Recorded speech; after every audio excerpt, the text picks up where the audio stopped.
Si j'ai le sourire, c'est parce que le marché des cryptos est en train d'exploser en ce moment. Il se passe que des dingueries et ceux qui disent qu'on n'est toujours pas en bull run, là vraiment, il faut regarder ce qu'on a en face de nous. On a un Bitcoin à 104 000 $, donc on est quasiment à l'ATH. On a un Solana qui touche son ATH, on est à 257 $ pour Solana et tout simplement, on a un gros réveil du marché des cryptos dans son entièreté et on va voir ce qui s'est passé aujourd'hui. Trump a lancé un meme coin sur Solana.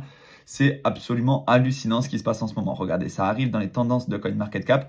Mais d'abord, on va faire un petit tour sur le top 10 de CoinMarketCap. On a toujours un BNB aux alentours de 700 $ et on a un XRP par contre qui a complètement explosé cette semaine. Pareil, 28% de hausse. Solana, 37% de hausse. On va regarder pourquoi BNB et Solana et XRP ont complètement explosé cette semaine parce qu'il y a des news ultra intéressantes aux États-Unis. Donc Bitcoin qui est tout proche de son ATH, en fait 104 000 $. Et je pense que, voilà, à mon avis, 2025 sera vraiment très prolifique pour Bitcoin et pour le reste du marché des crypto-monnaies.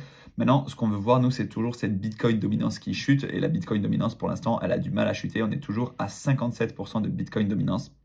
Donc pour l'instant, c'est la majorité de la liquidité qui est dans le Bitcoin. Et nous, on aimerait que ça aille sur les altcoins. Du moins, si vous êtes positionné sur les altcoins, je pense que c'est vraiment ça qu'il faut regarder. Ensuite, le Crypto Fiat Grid qui repasse dans le grid parce qu'on a eu quelques petites périodes où on était un peu dans la neutralité, voire dans la peur.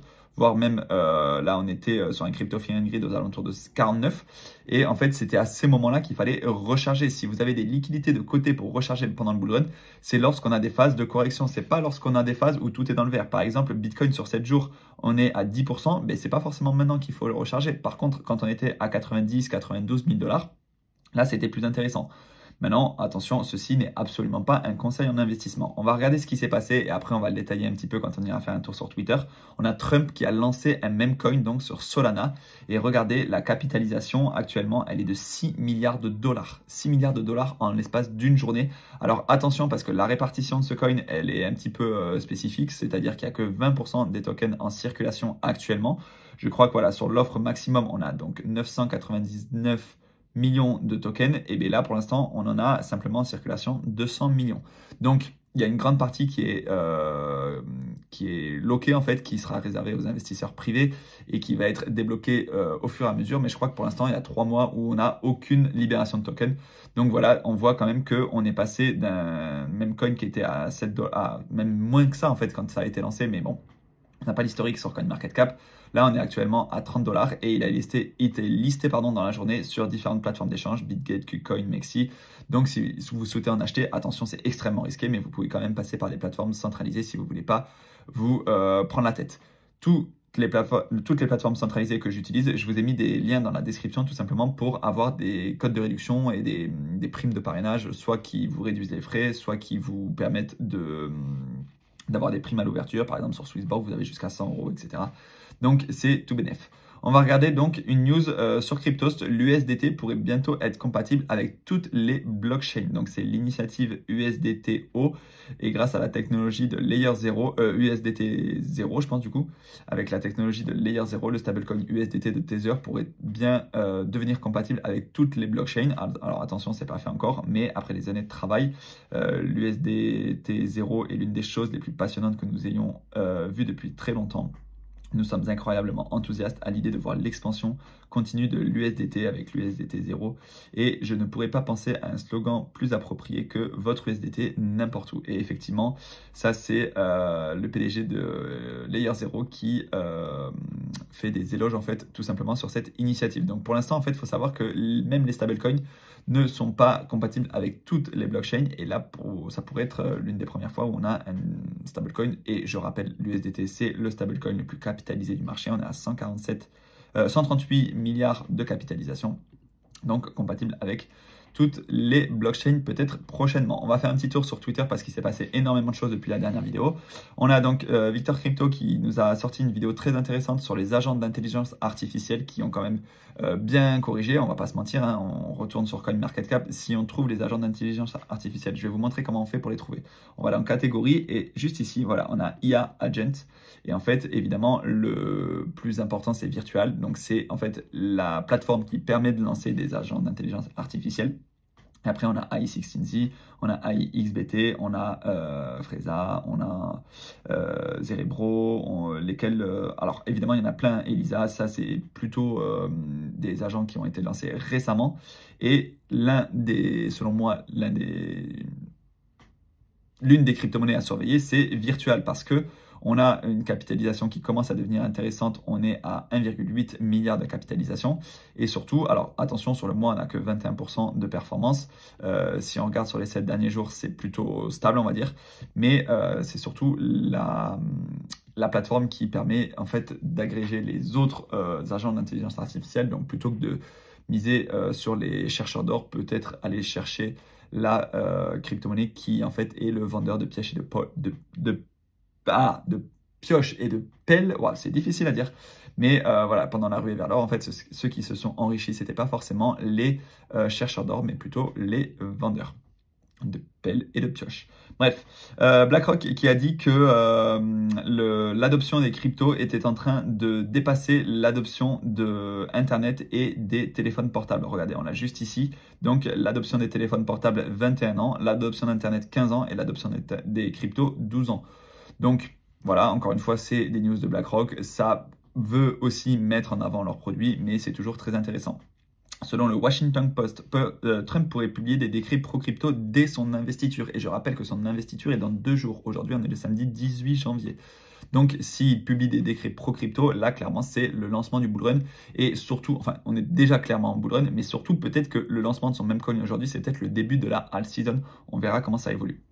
Ensuite, BlackRock qui maintenant fait de la pub pour ses ETF sur le Bitcoin sur sa page d'accueil. Donc la page d'accueil du site de BlackRock met en avant l'ETF IBIT, donc pour tout simplement investir sur le Bitcoin. Et ça, clairement, c'est vraiment une news très intéressante parce qu'ils permettent à tous leurs investisseurs de voir ça en priorité et surtout que ça a été l'un des meilleurs lancements d'ETF. Attention, on va regarder un petit tour sur ce site qui nous permet de voir les inflows sur les ETF. On a quand même des sorties parfois, par exemple le 13 janvier, on avait 280 millions qui sortaient, le 14 janvier, 200 millions. Mais les 3 derniers jours de la semaine, on a quand même des inflows très très intéressants, 700 millions, 600 millions, 900 millions. Et ça, clairement, c'est ultra bullish pour la suite du cycle. Sur l'Ethereum, c'est pareil, c'est toujours un petit peu compliqué. Le 10 et le 13 janvier, on avait quand même des outflows, mais le 14 janvier, le 15, le 16 et le 17, on a eu quand même des inflows, mais ça reste beaucoup plus léger. Par exemple, 23 millions, 1,2 millions, c'est quand même assez faible au niveau de l'Ether, bien que quand même on ait un réveil. Mais là, on a une certaine stagnation. Ce qu'on attend vraiment, c'est un réveil de l'Ethereum pour pouvoir lancer la alt season. Ensuite, donc, comme on l'a vu, il devrait émettre des ordres exécutifs qui permettraient de tout simplement propulser le marché des crypto-monnaies à la hausse. Une autre news concernant les entreprises non crypto comme MicroStrategy qui ont adopté une stratégie d'accumulation de Bitcoin. Donc on a des entreprises que je ne connais pas forcément, mais quand même certaines entreprises détiennent une sacrée quantité de Bitcoin. Donc eux ils détiennent 300 millions, eux ils détiennent 200 millions, Metaplanet ils détiennent 165 millions de dollars de Bitcoin. Et voilà, c'est même les dernières, là, la 6e, elle détient quand même près de 35 millions de dollars de Bitcoin. Donc je ne sais pas si vous connaissez ces entreprises. Moi, personnellement, je n'ai pas fait le travail de recherche. Mais en attendant, c'est ultra bullish de voir les institutionnels qui investissent directement dans Bitcoin avec la trésorerie de l'entreprise.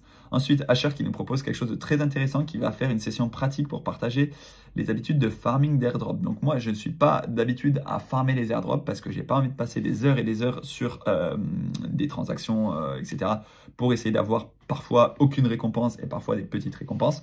Mais effectivement, les airdrops, ça peut être ultra bénéfique quand on a un petit portefeuille notamment. Et ça peut être ultra prolifique quand on voit ce qui s'est passé avec Hyperliquid. Il y a des personnes qui ont touché plusieurs centaines de milliers d'euros grâce à Hyperliquid.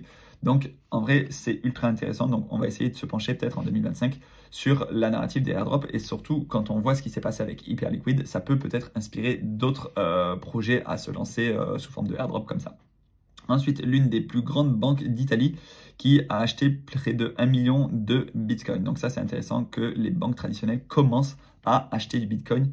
Et clairement, que ce soit en Italie ou dans n'importe quel autre pays, c'est ultra bullish. Ensuite, les bitcoins saisis dans l'affaire Silk Road n'ont toujours pas été vendus. Donc, il faut faire très attention avec ce qu'on voit. C'est des bitcoins qui ont été autorisés à être vendus par la justice, mais pour l'instant, ils ne sont pas vendus. Et peut-être que cela, il pourrait être transformé justement dans la réserve stratégique de l'État américain. Bref. JP Morgan prédit que les nouveaux ETF sur XRP et Solana pourraient attirer des flux entrants d'une valeur de 14 milliards de dollars. Donc si on a des ETF sur XRP et Solana, là clairement ce serait ultra bullish. Et c'est aussi pour ça qu'on a eu un pump de XRP et Solana, comme je vous disais au début de la vidéo, parce que déjà il y a des rumeurs d'ETF et surtout aussi il y a une rumeur de réserve de crypto et non pas uniquement de Bitcoin, mais aussi avec des projets qui se seraient lancés aux États-Unis. Et par exemple XRP, c'est clairement, ça illustre clairement cela.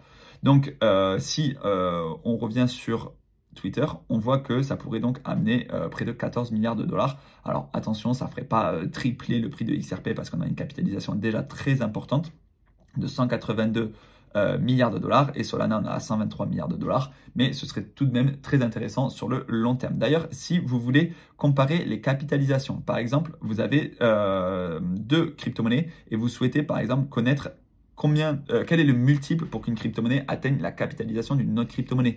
Parce que des fois, je vois des choses sur les réseaux sociaux, des targets complètement délirantes et en fait, en termes de capitalisation, c'est quasiment impossible. Donc en fait, vous avez un site, donc Market Cap Off, vous avez le lien juste ici.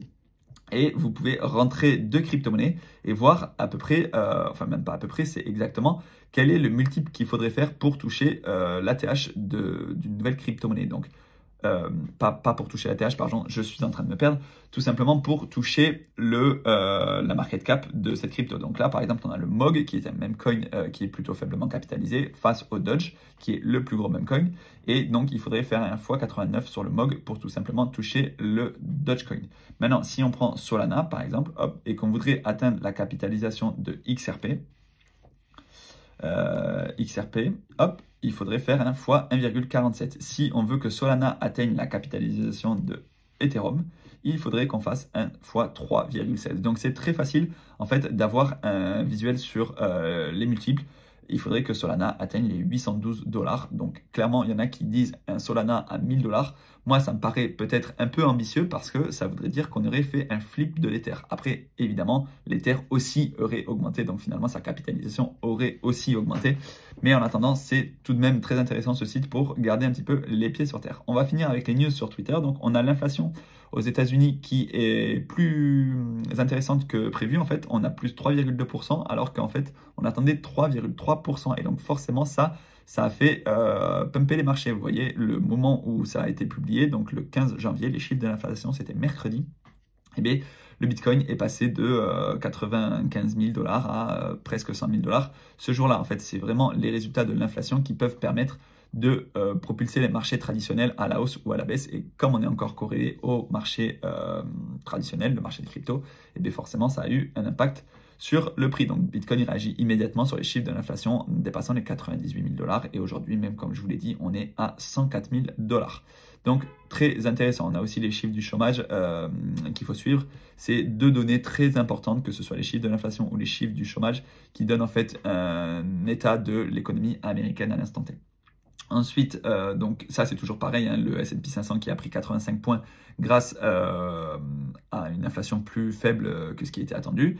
Hop, on va continuer avec Goku qui nous partage que Bitcoin pourrait dépasser les 300 000 dollars cette année selon les prédictions d'un groupe HK. Donc évidemment, ça reste des prédictions. 300 000 dollars, ça reste une target très importante. Mais selon eux, la market cap des cryptos de 10 000 milliards de dollars avant la fin de l'année serait possible. Sachant qu'aujourd'hui, on est à une market cap de 3 000 milliards. Donc ça voudrait dire 1 fois 3,5. Et donc forcément, un Bitcoin à 300 000 si on reste en termes de proportion sur un Bitcoin dominance à 57% comme actuellement. D'autres prédictions du groupe, donc Ether pourrait devenir le pétrole numérique et dépasserait les 8 000 dollars. Ça voudrait dire plus qu'un fois 2. Les DEX s'appuieront sur les agents IA et les mêmes coins pour accroître considérablement leur part dans le marché.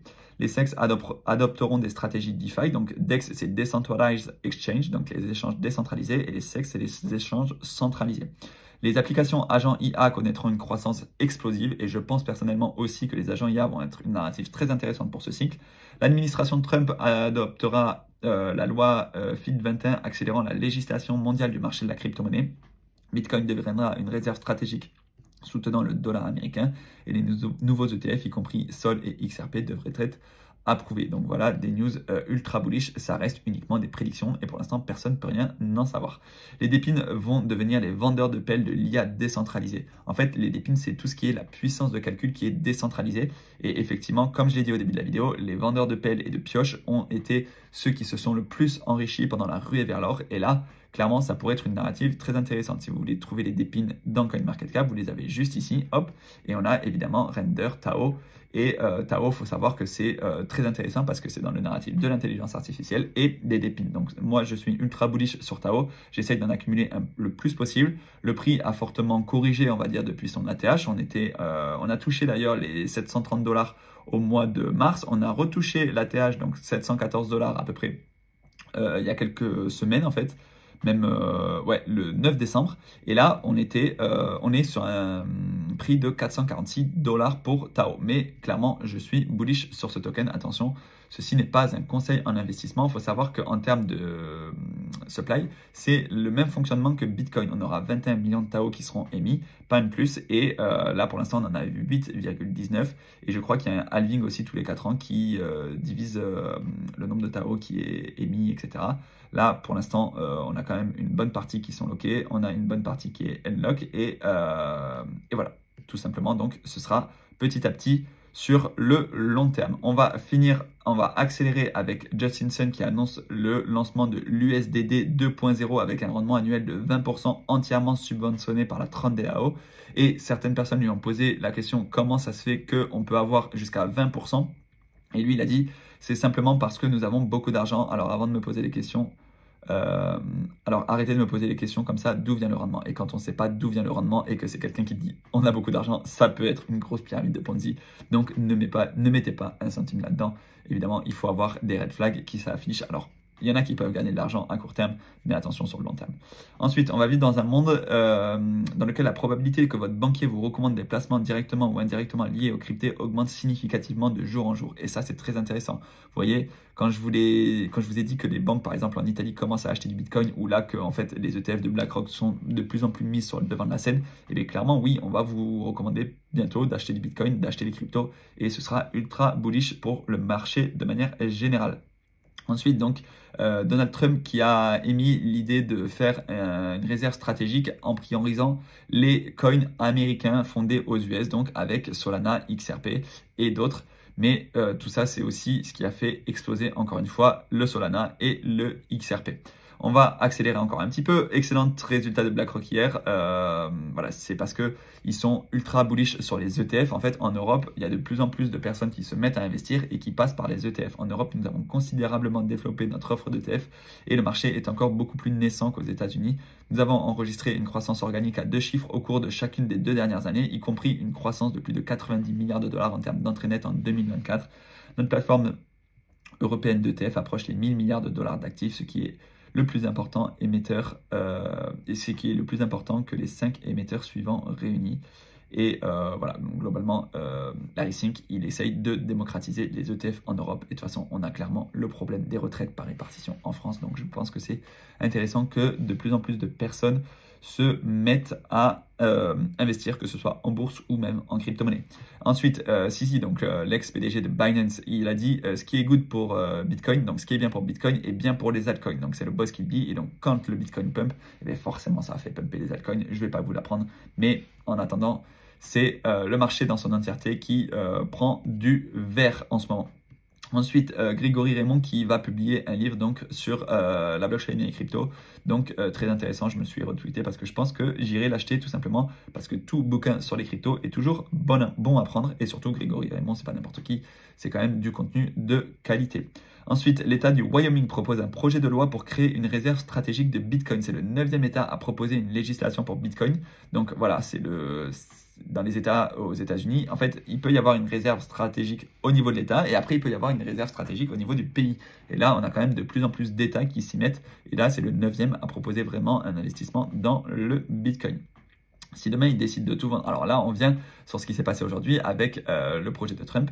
Si demain, il décide de tout vendre, ce ne sera pas une arnaque puisque vous savez qu'ils détiennent 80% des tokens. Rien de tout cela n'est dissimulé. Et effectivement, on sait, je ne sais pas si on peut le trouver, alors là, on va peut-être pas avoir le temps de le chercher, mais la répartition du même coin de Trump, il faut savoir vraiment qu'on n'a que 20% des tokens qui sont en circulation.